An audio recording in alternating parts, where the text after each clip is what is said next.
Pemirsa, geliat ekspansi emiten properti kembali terasa di kawasan destinasi wisata unggulan Bali. Emiten milik Happy Hapsoro PT Bukit Uluwatu Villa Tbk atau BUVA berencana mengakuisisi mayoritas saham PT Bukit Permai Properti di kawasan Uluwatu. BUVA mengumumkan rencana akuisisi 55% saham PT Bukit Permai Properti yang lokasinya berdekatan dengan aset hotel mewah milik BUVA di Uluwatu, Bali. Aksi koperasi ini merupakan bagian dari strategi perluasan aset hospitality di kawasan premium. Untuk membiayai akuisisi tersebut, BUVA akan menerbitkan saham baru melalui rights issue dengan target penggalangan dana hingga 240 miliar rupiah. Sebanyak 4,8 miliar lembar saham baru akan ditawarkan kepada publik dengan harga dan jadwal yang masih menunggu persetujuan regulator. Investor utama seperti Happy Hapsoro dan PT Nusantara Utama Investama akan bertindak sebagai penjamin siaga dalam aksi koperasi ini. Langkah ini memastikan seluruh saham baru terserap meski ada pemegang saham yang tidak mengeksekusi haknya. Pihak BUVA menyatakan nilai akuisisi belum ditentukan karena masih dalam proses evaluasi dan negosiasi dengan pemilik Bukit Permai Properti. Perusahaan berjanji akan mengungkapkan detail transaksi begitu kesepakatan dicapai. Jika rencana ini terrealisasi, maka BUVA akan semakin memperkuat portofolio properti kelas atasnya di Bali, terutama di kawasan Uluwatu yang menjadi primadona pariwisata internasional. Manajemen optimis langkah ini akan memberi nilai tambah jangka panjang bagi pemegang saham dan pelanggan. Tim Liputan IDX. Pemirsa, PT Garuda Food Putra Putri Jaya Tbk emiten berkode saham GOOD atau GOAT mengajak perusahaan Prancis yang memiliki merek Loving Co dan Baby Bell bersama-sama menjadi pengendali produsen keju Procis, di mana lewat kesepakatan ini pemirsa, grup tersebut dapat memperoleh hak-hak tertentu dalam pengelolaan finansial dan operasional perusahaan. GOAT mengumumkan telah menandatangani perjanjian induk dengan Lee Group Bell pada tanggal 6 Agustus 2025 untuk menjadi pengendali bersama atas PT Mulia Bogaraya Tbk atau Keju, perusahaan merek keju Procis. Lewat kesepakatan ini, Lee Group Bell dapat memperoleh hak-hak tertentu dalam pengelolaan finansial dan operasional perusahaan. Lee Group Bell yang berdiri selama lebih dari 150 tahun merupakan perusahaan asal Prancis yang memproduksi merek keju ternama seperti Loving Co Browsin dan Baby Bell. Kolaborasi ini membuka kesempatan sinergi atas kekuatan Global Bell dan distribusi luas Garuda Food. Dengan kolaborasi ini, GOAT dapat memanfaatkan jaringan distribusi domestik dan internasional yang luas untuk memperoleh pasar Procis. Sementara Lee Group Bell dapat memberikan support dalam aspek branding, riset, dan pengembangan produk. Kesepakatan ini akan berlaku efektif setelah semua persyaratan dalam perjanjian terpenuhi. GOAT memastikan akan menjaga transparansi dan keseimbangan kebijakan bersama Lee Group Bell sesuai kesepakatan. Langkah ini menjadi salah satu strategi untuk mendorong merek lokal Procis ke kancah global lewat kolaborasi internasional. GOAT optimis aliansi strategi ini akan memperkuat kinerja dan peluang bisnis jangka panjang. Tim Liputan IDX. Pemirsa, PT Wijaya Karya Persero Tbk atau WIKA resmi mengangkat Sumadi sebagai Direktur Keuangan. Penetapan ini disahkan dalam rapat umum pemegang saham luar biasa atau RUPSLB di Jakarta Rabu 6 Agustus 2025. Sebelumnya posisi tersebut kosong sejak ditinggal Adityo Kusumo yang kini menjabat sebagai Direktur Keuangan dan Investasi. Adapun Sumadi bukan nama baru di WIKA, ia pernah menjabat sebagai Direktur Manajemen Risiko dan Hukum dan juga sempat memegang berbagai jabatan keuangan strategis lainnya di lingkungan WIKA. Dalam rapat tersebut, RUPSLB juga memangkas 2 posisi Direktur Operasi menjadi 1.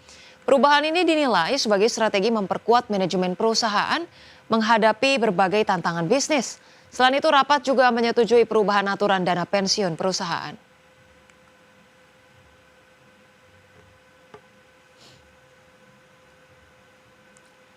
Ya, dan pemirsa, berikut kami hadirkan informasi seputar IHSG pada penutupan perdagangan sesi pertama pemirsa hari ini 7 Agustus 2025. Pemirsa, IHSG terpantau mengalami penguatan 0,49% atau menguat 37 poin ke 7.540,7.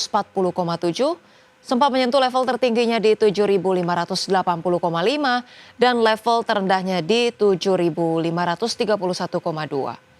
251 saham menguat, 332 saham stagnan.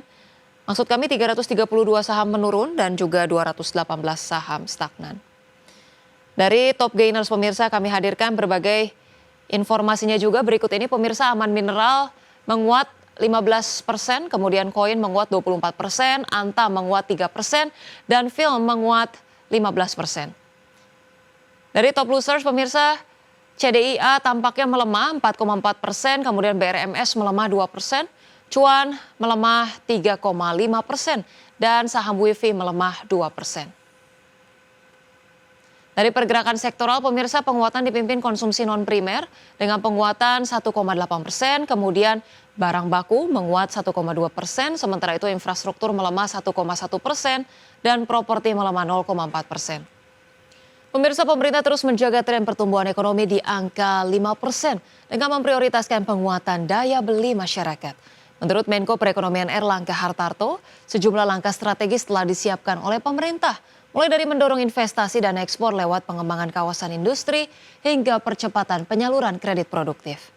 Di sektor perumahan, pemerintah meluncurkan skema kredit usaha rakyat atau KUR perumahan yang bersifat revolving hingga 20 miliar rupiah, khusus untuk kontraktor UMKM.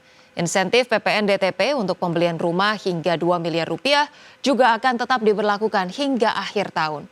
Pemerintah juga telah menyiapkan sejumlah kebijakan penunjang jelang Natal dan Tahun Baru, termasuk mendorong sektor padat karya agar meningkatkan produksi di akhir tahun.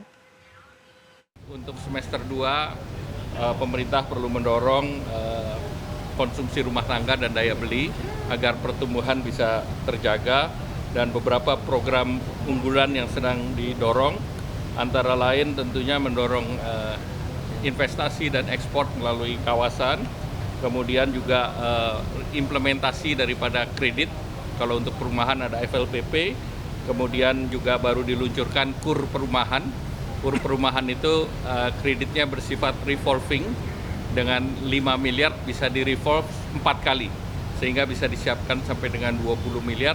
Nah, itu untuk mendorong sektor konstruksi, dan itu melibatkan hanya kontraktor yang UMKM. Kemudian pemerintah juga melanjutkan PPN DTP yang 100% itu sampai dengan akhir tahun ini, dan itu untuk pemilikan perumahan. Pemirsa, Menteri Sekretaris Negara Prasetyo Hadi menepis tudingan pemerintah memainkan dan memoles data pertumbuhan ekonomi Indonesia hingga mencapai 5,12% di kuartal 2 2025. Prasetyo menegaskan pertumbuhan ekonomi yang mencapai 5,12% ini salah satunya didorong oleh paket stimulus dan insentif yang dikeluarkan pemerintah, terutama dalam mendorong daya beli masyarakat. Berdasarkan data BPS, konsumsi rumah tangga berkontribusi terbesar terhadap PDB, yakni sebesar 54,25%. Pertumbuhan ekonomi itu kan terdiri dari beberapa komponen ya. Di situ ada belanja rumah tangga, kemudian di situ ada belanja pemerintah, di situ ada komponen investasi.